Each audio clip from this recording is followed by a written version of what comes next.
We hunted at Hurly's pretty much every year for years.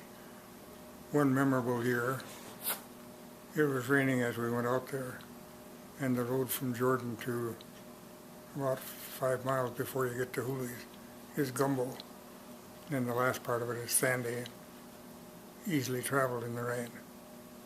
I drove up behind John and followed him from Jordan north on the dirt road. John's car was packing up mud under the fenders, and he got to the point where he had so much mud that the wheels wouldn't turn. So he had to kind of pull off to the side of the road, and I helped push it part way and leave the car there. And then he rode with me and went on the rest of the way. And I apparently had better clearance, so I was able to throw the mud off and keep the wheels turning.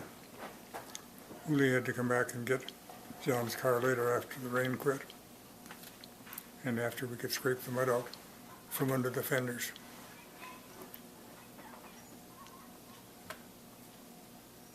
That was the trip we had to evacuate by boat. We had to get out of there by boat that year because John had appointments he had to get back for.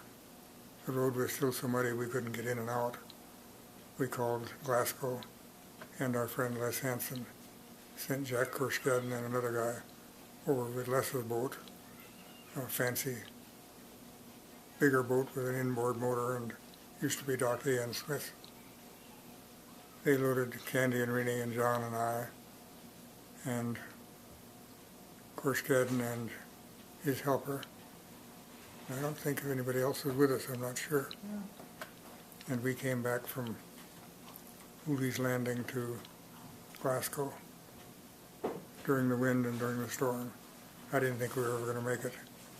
The boat was breaking the waves that came over the top of the cabin. The engine was in the middle of the boat, so when a wave came over the top of the cabin, it dropped right on the engine and killed the engine. Korskadden and his friend were busy trying to keep the engine dry and kind of drying out the spark plugs when it got wet so they could drive again. But they'd keep getting another big wave. And we did finally make it to Glasgow, or to Fort Peck rather. But never again. Scared the daylights out of all of us.